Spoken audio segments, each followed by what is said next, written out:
ভাবে যে কি হয়ে গেল, এটা মানে কীরকম একটা কঠোর মানে সংগ্রাম, সব কিছুর মধ্যে ব্যস্ততা, সেটা মানে এখন ডেসক্রিপশন দেওয়া, বর্ণনা করা খুব কঠিন। তবে এটুকু এটা ঠিক যে আমার ছোটোবেলা থেকে নেশা পড়ালেখা। মানে একটা গ্রামে জন্মেছিলাম, প্রাইমারি স্কুলে পড়তাম, কম যেতাম, বাবার কাছেই পড়তাম, বাড়িতে থাকতাম, কারণ মাঠ পেরিয়ে ওই বর্ষার দিনে তো অবস্থা খারাপ, সুতরাং ওইভাবে তো বেশি যেতে পারতাম না। তবুও আমি ভালো রেজাল্ট করতাম। আর কোনো বইটাই আমার প্রাণ, ক্লাসের কটা বই সেগুলোকে বেশি বেশি পড়তাম, মানে বই পাচ্ছি না বলে। কখনো বা সেই জিনিসপত্র আনার দোকানের ঠোঙাগুলোকে খুলে খুলে পড়তাম। আর বাবা শহর থেকে ছোটোখাটো বই পেপার আনলে সেটাকেই দীর্ঘদিন ধরে পড়তাম। এইরকম করে মানে ক্ষুধা মেটাতাম। সেখানে না আছে লাইব্রেরি, বই মেলার তো স্বপ্ন, মানে স্বপ্নও দেখতাম না, আমরা জানতামই না ব্যাপারটা। সুতরাং এইভাবে আর কি বইয়ের ক্ষুধা, নেশা, পড়া, এইটা। লেখা তো পরে এসছে, কেননা পড়তে পড়তেই সময় পেলে লেখারও ছোটোবেলা থেকেই ব্যাপারটা ছিল, প্রকাশ পরে হয়েছে। সুতরাং এইভাবেই আর কি চলেছে। একদিকে সংসার 50 বছরের, তারপরে 36 বছরের কর্মজীবন, তাছাড়া তো দুটো বাচ্চাকে মানুষ করা, সংসারের নানান ঝামেলা তো আছেই, অর্থনীতি, বাসস্থান, তারপরে আত্মীয় স্বজন, সমাজ। একা একা তো থাকা যায় না, ভাবা যায় না, বাঁচা যায় না। চারিপাশে সব নিয়ে, শুধু সংসারের পরিবারের গণ্ডি না, পরিবার তো একটা কোষ মাত্র সমাজের বা দেশের। সুতরাং সেই পরিবার থেকে বাইরে গিয়ে, যে বৃত্তের বাইরে আত্মীয় সবাইকে বাদ দিয়ে পরিজন, তারও পরে যে সমাজ, দেশ, এটাকেও তো আমার পক্ষে ভোলা খুব মুশকিল ছিল। কেননা পড়াশোনা, জ্ঞান অর্জন পরে যখন মহামানব সব কিছু, ইতিহাস, সব বেদ, উপনিষদ, গীতা সব পড়তে শুরু করলাম একটু ম্যাচিউর অবস্থায়, তখন তো আমার সঙ্গে সঙ্গেই মনে হলো যে আমার অনেক কিছু করতে হবে। আমার একার বা আমার পরিবারের বা আত্মীয়ের সেবা, তাদের দেখলেই চলবে না। আমার যুব সমাজ, আমার দেশ, আমার জন্মভূমি, আমি কোত্থেকে এলাম, এই যে ভাবনা, এ তো আমি পরে করছি, কিন্তু আমাকে যে কিছু করতে হবে তার আগেই তো আমি অনেকের উপরে নির্ভর করে যাচ্ছি। মানে মায়ের গর্ভ থেকে শুরু করেই তো আমি নির্ভরতা শুরু হয়ে গেছে, আমি একা কিছু পাচ্ছি না। তারপরে তো এই মাও যে মানুষ করলেন ভূমিষ্ঠ হওয়ার পরে, এই তো জন্মভূমির আলো, হাওয়া, খাদ্য।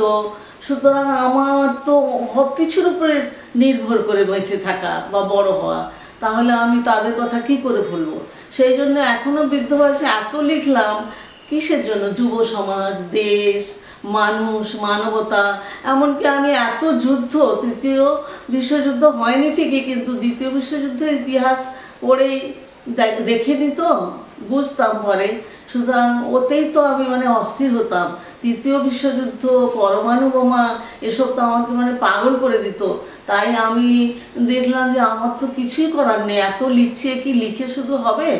আমার যে যুব সমাজ, তারা যদি বড় না হয়, তারা যদি সজ্জন, সচ্চরিত্রবান, ব্যক্তিত্ববান, সাহসী, বীর, সবসময় আমি ভাবি তারা যেন লিখিও, তারা যেন আমাদের যে দার্শনিক, বেদান্ত দার্শনিক, শঙ্করাচার্য থেকে শুরু করে আমাদের খুব কাছের স্বামী বিবেকানন্দ, তারপরে শ্রী অরবিন্দ, সারদামা, রামকৃষ্ণ, এই যে এদের সব অবদান, এদের যে কথা বাণী, তাদের যে বাণীর শক্তিতে যে বড় হওয়া, মানুষ গড়া, যেটা স্বামীজি বললেন, সেই মানুষ যে গড়ে উঠবে, মা বাবা, শিক্ষক, সবাই তো আছে পেছনে, কিন্তু যুব সমাজ বা মানুষ, যুবক, তাদেরও তো সচেষ্ট হতে হবে। বা যাদের কথা বললাম, এইসব মহাপুরুষদের বাণী, কেননা তারা তো ভেবেছেন এবং যোগের দ্বারা করেছেন অনেক। এই যে শ্রী অরবিন্দ, বিবেকানন্দ বললাম, এরা তো যোগের দ্বারা অনেক কিছু দেখিয়েও গেছেন। সেটা হচ্ছে মানুষ, এই যে অ্যামিবা কোষ থেকে যে এই মানুষ, পাখি, কত কিছু থেকে, বাঁদর, সব এলাম আমরা, কিন্তু এই তো শেষ না। ওরা বলছেন, আমাদের বেদান্তে বলা হচ্ছে, এরা তো প্র্যাকটিক্যাল, ব্যবহারিক বেদান্তের লোক, মানে বেদান্তটাকে কি করে জীবনে আমরা প্রয়োগ করব, সেই মানুষ। সেই জন্য তারা সেসব পথও দেখিয়ে গেছেন। কি হবে না, মানুষ একদিন দেব মানব হবে। আমরা যে দেবতা বলি, সে দেবতা আর কিছুই না, আমাদের উচ্চ শ্রেণী। তাহলে আমাদের মানুষদেরও তো ভবিষ্যৎ একটা আছে, ফিউচার এভলিউশন। আমরা যে এভলিউশন এই মানুষ এসে থেমে যাব তা না। আমাদের বৈদান্তিকরা, প্র্যাকটিক্যাল বৈদান্তিক, বিবেকানন্দ, তারপরে শ্রী অরবিন্দ, এরা সবাই একদম দেখিয়ে গেছেন যোগের দ্বারা, নিজের এক্সপিরিয়েন্স, নিজের আধ্যাত্মিক ক্ষমতার দ্বারা প্রকাশ করে গেছেন। আমরা না বিশ্বাস করে পারি না। আমি সেই সব আশাতেই তো এতদিন বেঁচে আছি যে আমি দেবমানব, সেই যে দেবমানব জাতি, শুধু এই যে তুচ্ছ মনুষ্য জাতি না, তারও ঊর্ধ্বে যে বিকাশ, সেটাই হচ্ছে ফিউচার এভলিউশন অফ ম্যানকাইন্ড। মানে মানুষ দেবতা হবে। স্বামীজিও বলতেন যে এমন একদিন যেন আসে আমরা রাস্তায় রাস্তায় দেখবো দেব মানবেরা ঘুরে বেড়াচ্ছেন। আমি মানে শিহরিত হয়েছি সেইটা শুনে। তারপরে তো পড়াশোনা করলাম, কিন্তু আমার ক্ষমতা কতটুকু, তাদের মতো তো যোগ, আধ্যাত্মিক সাধনা এসব অর্জন করতে পারিনি, কিন্তু অনুভব করতে পারি বিশাল। সেই জন্য আমার মনে হয় খেদ আমি কিছুই করতে পারলাম না। আমি আরও কি করলে হতো, আমার তো জীবন শেষ হয়ে আসছে। খালি ঈশ্বরের কাছে প্রার্থনা করি, হে ঈশ্বর তুমি এমন এদের মানে জাগাও আমার যুব সমাজকে, আমার দেশের যেন তারা সত্যিকার মানুষ হয়ে গড়ে উঠতে পারে, এবং তারা যেন দেশকে যে সুসংগঠন, যেটা কিনা ভারতের যে মূল্য, নৈতিক মূল্যবোধ বা তার যে উচ্চতা, তার যে সনাতন ধর্মের ঐতিহ্য, সেগুলো যেন আমাদের বিশ্ব উপলব্ধি করতে পারে। উনি তো 1993-তে বিবেকানন্দ তো করে গেলেন বিশ্ব ধর্ম মহাসম্মেলন, সেটা অনেকখানি এগিয়ে দেওয়া হয়েছে। কিন্তু উনি বলতেন যে আমি সিমলার একমাত্র নরেন দত্ত কতটুকু করলাম, তোমরা 10 জন যদি জাগো তাহলে পৃথিবী কেঁপে যাবে, সারা বিশ্ব। আমারও তাই মনে হয় যে সেরকম যদি আমাদের 10টা যুবকও জেগে ওঠে, শুধু সীমান্ত পাহারা বা যুদ্ধ না, সব মিলিয়ে যে ভারতবর্ষকে উঁচুতে তুলে ধরা, আর তারা যে ভিড়, তারা যে সত্যিকার মানুষ হয়ে উঠেছে, এটা যদি করতে পারে, তাহলে আমার মনে হয় সারা বিশ্ব শান্তি। শুধু পরিবার থেকে সমাজ না, আমার ভারতবর্ষ না, সারা বিশ্বে শান্তি। আজকে চারিদিকে দেখছি আমি নানা রকম কূটনীতি, নানা রকম হিংসা, যুদ্ধ। এখন তো আর তৃতীয় বিশ্বযুদ্ধ, চতুর্থ বিশ্বযুদ্ধ এরকম হয় না, টুকরো টুকরো জায়গায় সব যুদ্ধ হচ্ছে, যেগুলো বর্ণনা শুনলে, মানে পেপারে দেখলে খুব কষ্ট হয়। এরকমই কি চলবে? মানুষের যে এত সভ্য, তা এত যে বিজ্ঞানের উন্নতি, এত যে আমাদের আধ্যাত্মিক পুরুষরা এলেন, এত যে বাণী দিলেন, তাহলে আমাদের কি হলো, কি হবে আর আমাদের ভবিষ্যৎ? তবু এখনও আমাদের হতাশ হলে চলবে না। আমাদের যুব সমাজ জেগে উঠুক। আমাদের আছে তো মাথার উপরে বললাম, সে আমাদের স্বামী বিবেকানন্দ, শ্রী অরবিন্দ, আমাদের মুনি ঋষিরা, মহামানবরা, যেন তারা জেগে ওঠে, তারা সত্যিকার মানুষ হয়ে নিজেদের চেষ্টা হতে হবে। সবসময় যে মা বাবা করবেন, শিক্ষক করবেন, নিজেরা বড় হয়ে নিজেরাই অনেক কিছু করা যায় জ্ঞান অর্জনের দ্বারা। সেই জন্য আমি সবসময় বলি, ছোটোবেলা থেকেই, কিশোর অবস্থা থেকেই বলি সবাইকে যে বইকে ভালোবাসো। আমার যেমন নিজে বইয়ের নেশা, বই ভালোবাসি। বইকে ভালোবাসলে একটা কি হবে, ভালো ভালো অনেক বই আছে, লাইব্রেরি ভর্তি। আর এখন তো অঢেল ব্যবস্থা, বই মেলা আর টুকরো টুকরো বই মেলা আঞ্চলিক যে কত হচ্ছে, মানে শীত গ্রীষ্ম কিছু বাদ যায় না। চমৎকার ব্যবস্থা। এই যে সুন্দর ব্যবস্থাগুলো, এগুলো তোমরা নাও, ফলগুলো ভোগ করো, দিয়ে তোমরা নিজেদের তৈরি করো। হ্যাঁ, অনেক কিছু ভোগে ডুবে থাকারও আছে, বিজ্ঞান আরও অনেক কিছু দিয়েছে, সেগুলো আমি বলবো অভিশাপী। ভোগের জন্য এত মানুষের দরকার হয় না, কিন্তু সেই সব যদি ভোগে ডুবে যাও, তাহলে যদি এই যেটা লক্ষ্য না, সেদিকে চেষ্টা করো, তাহলে তো নিজেও ডুববে, দেশও ডুববে, কিছুই হবে না। যেটা আমরা সবসময় যে আক্ষেপ করি, মহাপুরুষরা বলে গেছেন, আক্ষেপ করে গেছেন, সেটা যেন তোমরা পূরণ করতে পারো, এই আর কি সবসময় মনে হয়। মৃত্যুর সীমানা এসেও আমার মনে হয় যে কিছু তো করতে পারলাম না, তোমরা জেগে ওঠো। এখনও যে ছেলেমেয়েরা ভালো নেই তা না, এমন একটা পরিস্থিতি, এমন একটার মধ্যে হয়তো তারা আছে, ঠিক মানে ব্যালেন্স করতে পারছে না, সেই অসুবিধাটাও আছে। সব কিছুকে জয় করে আর কি যেন তারা জেগে ওঠে, তারা যেন নিজেদের অবস্থাটা, উপলব্ধিটা বিশ্বকে অন্তত বোঝাতে পারে, সবাই যেন বুঝতে পারে। এই যে বীর সাহস আমাদের কতজন আছেন, শিবাজির বীরত্ব। তারপরে আরেকজনের কথা আমার সবসময় মনে হয়, মহীশূরের, তিনি ইংরেজদের সঙ্গে 3টে যুদ্ধ করেছিলেন। একটাতে অবশ্য তাকে তার মানে এটা তো সবসময় দেশদ্রোহীদের দ্বারাই হয়, আমরা সারা ভারতবর্ষের ইতিহাসে কেন বিশ্বের ইতিহাসে দেখেছি। সুতরাং ওই টিপু সুলতানেরও যে লোক সৈন্যবাহিনী, তারা যে উপর দিকের লোক, তারাই এইটা ব্রিটিশকে সাহায্য করেছে। নাহলে টিপু সুলতানের মতো যে বুদ্ধি, বিশাল বিজ্ঞানে রকেটের নিয়েছিল, তার যুদ্ধের যেসব সরঞ্জাম রাখতো, আমি শুনে আর এখন ইউটিউবে দেখে অবাক হয়ে যায় যে কিভাবে এইসব অস্ত্র তৈরি করেছে, কি ব্রেন ছিল। আমাদের যে ভারতীয় যে প্রাচীন আয়ুর্বেদও যেমন দেখলাম, তেমনি বিজ্ঞানেরও সমস্ত কিছু আমাদের আছে এবং সব ছিল। রকেট, এরোপ্লেন, আমরা যে রামায়ণ মহাভারতের সব রূপকথা দেখি, ওগুলো রূপকথা না, ওগুলো সত্যিই ছিল।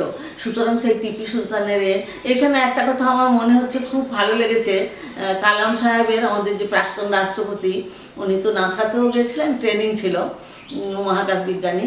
তা সেখানে উনি একটা কিন্তু লক্ষ্য করেছেন, আর কারুকে বলতে শুনিনি, কিন্তু অনেকেই তো নাসাতে বা মহাকাশের থেকে অনেকে এখনও যাচ্ছেন, কিন্তু উনি প্রথম ওনার বইতে দেখলাম যে সেখানে ঢুকেই নাসার প্রথমেই প্রবেশদ্বারেই ওপর দিকে দেওয়ালে টিপু সুলতানের একটা মানে রকেট বাহিনীর ছবি আছে, সুন্দর অস্ত্রশস্ত্রের। আশ্চর্য, আমাদের এগুলো কিন্তু ব্রিটিশরা যে যখন মহীশূর যুদ্ধে থার্ড এতে হেরে গেল, ওর বাবা তো হেরেছেন হায়দার আলী ফার্স্ট এতে, তা থার্ড করে মেরে ফেললো। মারা মানে এত প্রাসাদটাও এত সুন্দর ছিল, বিজ্ঞান সেরকম এখনো কোনো ভবন করতে পারবে কিনা জানি না, সেখানের মধ্যে ঢুকে ওই শয়তান বা দেশদ্রোহীর জন্যই এটা সম্ভব হয়েছে। সেখানে ঢুকে ওনাকে মারা হয়েছে।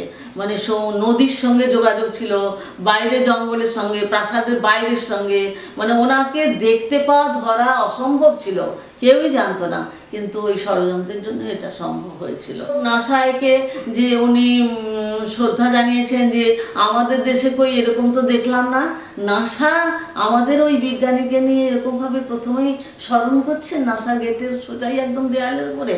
এটা সাংঘাতিক, এটা শ্রদ্ধার বিষয়। আমার পরিস্থিতি খুব জটিল সংগ্রাম, কিন্তু আমার খুব অলৌকিক ব্যাপার মনে হয়। নেশা আমার আছে ঠিকই পড়ালেখার, সেটা আমার মনে হয় ঈশ্বরের যেন কৃপা, মানুষের আশীর্বাদ, আমার গুরুদের আশীর্বাদ, এইটাই যেন মনে হয় কাজ করেছে। নাহলে আমি তো ছোটোবেলা পড়ার নেশা, তারপরে লেখা তো অনেক পরে হয়েছে। ক্লাস 8-এ আমি রবীন্দ্র রচনাবলী হাতে পেয়েছি, ঠিকই পড়েছি, সবই হয়েছে, কিন্তু লেখার ব্যাপারটা পরে এসছে। একটু একটু লিখতাম কবিতা ইত্যাদি ছোটোবেলা, যা কিছু মনে হতো, সেগুলো তো প্রকাশের মতো ছিল না। প্রকাশের মতো লেখা আমার কলেজ লাইফেও সময় ছিল না, ইউনিভার্সিটি লাইফেও সময় ছিল না। তারপরে ওই স্কুলে কাজে ঢুকলাম, তার আগে থেকে একটু একটু শুরু হয়েছিল, আমি সেইভাবেই আর কি সমস্ত। আর এখন খানিকটা একদম নেশা, ভালো লাগা দাঁড়িয়ে গেছে। মানে লেখাটা এমন জিনিস, যেহেতু নেশা আমার লেখার, পড়ছি অজস্র, আবার প্রকাশ করতে চাইছি নতুনভাবে, নতুন করে সবার সামনে, সেটা তখন ওই অভ্যাসবশতই, নেশাবশতই হয়ে যাচ্ছে। কেননা তখন একটা অদ্ভুত কলম লিখবো ভেবে ভাবনা এসে গেল, কলম ধরলাম, তখন যেন কলমটা আপনা থেকেই চলে যাচ্ছে, ভাবনা এদিকে যেন গভীরভাবে চিন্তা ভাবনার মধ্যে দিয়ে ভাবনাগুলোও যেন চলে আসছে পরপর। এইভাবেই আর কি লেখাটা গিয়েছে। এখন তো বললাম যে অনেক লেখাও জমে আছে, আবার যে বসে আছি তা না, একটু সময় পেলেই আবার লেখাও শুরু করছি, নতুন লেখা। কেননা লেখা ছাড়া আমি বাঁচবো না, এমনিতেই মানে অনিদ্রা রোগী হয়ে গেলাম। কারণ ওই লেখার অজস্র চিন্তা ভাবনা আছে, কখন মানে সকাল থেকে উঠে রাত্রি অবধি সব সময়টা কাজে লাগাতে চাইছি। সে জব, গীতাপাঠ, ছোটোখাটো পড়াশোনা বা লেখা, কিন্তু শেষ হয় না। শেষ তো করতেই হবে আমাকে। বৃদ্ধ বয়সে একটা ব্যাপার হচ্ছে, যে কোনো সময় একাকিত্ব, ডিপ্রেশনের ব্যাপার এসে যেতে পারে। সুতরাং আমাকে নিজেকেই ব্যস্ত রাখতে হচ্ছে, আর তার সঙ্গে ওই নেশা, একটা অলৌকিক যেন একটা শক্তির যেন একটা ভর ভেতরে, তারা একটা যে লিখতে হবে, লিখে যাচ্ছি। যখন লেখা শুরু করলাম লিখেই যাচ্ছি, কোনো দিকে কোনো খেয়াল থাকবে না।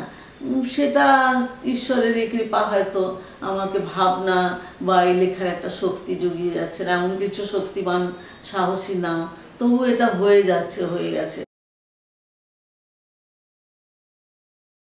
এর কারণ আছে, কেননা এই যে এত সব বিষয়, প্রথমত আমি বলি আমি দর্শনের লোক, সেই জন্য দর্শনের আমার সাবজেক্টের পড়েছি, আবার পড়িয়েছি।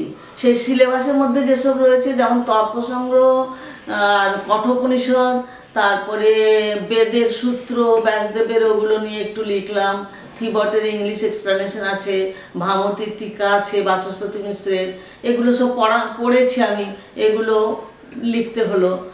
এগুলো শেষের দিকে লিখেছি, ভিক্ষুজি সব ভূমিকা লিখে দিয়েছেন, শেষের দিকে লিখেছি। কারণ এগুলো এমনই দুরূহ বিষয় যে পড়ালেই বা পড়লেই শুধু হবে না, আরও অনেক গভীর উপলব্ধি অনুভূতি দরকার, তবেই আমি একটা লেখার মধ্যে ওগুলোকে প্রকাশ করার সাহস করতে পারি। সেই জন্য এগুলো শেষের দিকে লিখেছি। কিন্তু এছাড়াও আমার তো ছোটোবেলা থেকে বিবেকানন্দ, বিদ্যাসাগর, অনেক মহাপুরুষের কথা জেনেছি। ছোটোবেলা থেকে অনেক গল্পের মধ্যে, বাবার কাছে কথাবার্তা আলোচনার মধ্যে, সুতরাং সেগুলো নিয়েও তো আমাকে পড়াশোনা করতে হয়েছে। এছাড়া ওরা ছাড়াও তো আরও অনেক আমাদের সাধক মুনি ঋষিদের তো অভাব নেই সব। তার সঙ্গে আমাদের ব্যাসদেব যে মহাগুরু, তার যে বেদের ভাগ সব নিয়ে, আবার বেদ, বেদাঙ্গ, উপনিষদ শেষে আসছে, সুতরাং উপনিষদই বেদান্ত। আর তাছাড়া আমি যে সমাজের এগুলো ভাবতে গেলেই আমাদের সমাজ দর্শন আছে, ফিলসফির একটা অংশ সমাজ দর্শন, নীতিশাস্ত্র, মেটাফিজিক্স, এগুলো তো সব আসছেই। সুতরাং সেই জন্য নানা রকম লেখা আসছে, আর নানা রকম মহাপুরুষ, তাদের কথা ক্রমশ বাড়ছে। যতজনের সম্পর্কে জানছি, ভাবছি, পড়ছি, তখনই মনে হয় এদের বিষয়ে কিছু লিখি। আমাদের দেশের ছেলেমেয়েরা, যুব সমাজ, তারা জানবে, ছোট্ট করে সহজ করে লিখি। বা আমাদের যারা অল্প শিক্ষিত আমার নাগরিক আছেন, আমার দেশের মানুষ, আমার গ্রামের মানুষ, তারা অনেক সময় এত জটিল ইংলিশে বিরাট কঠিন কঠিন শব্দ দিয়ে তাদের ভালো লাগবে না, সেই জন্য এগুলো আর কি নানা রকমভাবে লেখারে। আর সমাজ দর্শনের মধ্যে পরিবার, সব কিছুই আসছে, পরিবার, বিবাহ, ডিভোর্স, কি নেই, সবই আসবে প্রসঙ্গক্রমে। অর্থনীতি, কর্মসংস্থান, এমনকি প্রস্টিটিউশন, ড্রিঙ্কিং, সব আসবে। কেননা এগুলো আমাদের পরিবারের বাধা, আমাদের অনেক এগুলোকে ধ্বংস করছে। সুতরাং প্রাসঙ্গিকভাবে অনেক কিছু চলে আসছে সমাজ দর্শনে। সমাজ দর্শনের একটা কথা আমি বলি, আমরা যে শুধু ভোগকে ত্যাগ করবো, শুধু সংযম আর কিছু না, তা কিন্তু না। ভোগ, অর্থ, এগুলোও তো লাগবে। সেই জন্য ঈশোপনিষদের প্রথমেই বলা হচ্ছে যে আমার যেসব রোজগার বা আমি অর্জন করব, সেগুলো কিন্তু আমি একা ভোগ করব না, আমার চারিপাশের সবাইকে দিয়ে তবে ভোগ করব। সুতরাং এই যে উপনিষদের কথা, বেদ উপনিষদ, এগুলো চলে আসছে। তারপরে দর্শনের কথা আমি বলছিলাম, দর্শনের একটা বিরাট চ্যাপ্টার আছে সোশ্যাল ফিলসফি, সেটা হচ্ছে প্রপার্টি। আমরা প্রপার্টি, ভোগকে আমরা হীন বা বাজে জিনিস মনে করা উচিত না। কেননা প্রপার্টি, অর্থ, এগুলো তো লাগছে, কাজে লাগছে, দান করতে গেলেও লাগছে, সেবা করতে গেলেও লাগছে মানুষের বা সমাজে। আর গৃহস্থাশ্রম তো শ্রেষ্ঠ আশ্রম। আমাদের চতুরাশ্রমের মধ্যে যে ব্রহ্মচর্য, গৃহস্থ, বানপ্রস্থ, সন্ন্যাস, এদের সবাইকেই গৃহস্থ পুষ্ট করছেন, ভিক্ষা অন্ন দিয়ে পরিপোষণ করে সব করছেন। সুতরাং এগুলো অনেক কিছু চলে আসছে বিভাগ, যেগুলো মানে এড়িয়ে যাওয়া যায় না। সুতরাং প্রপার্টিকে বিরাট গুরুত্ব দেওয়া হয়েছে। নমস্কার।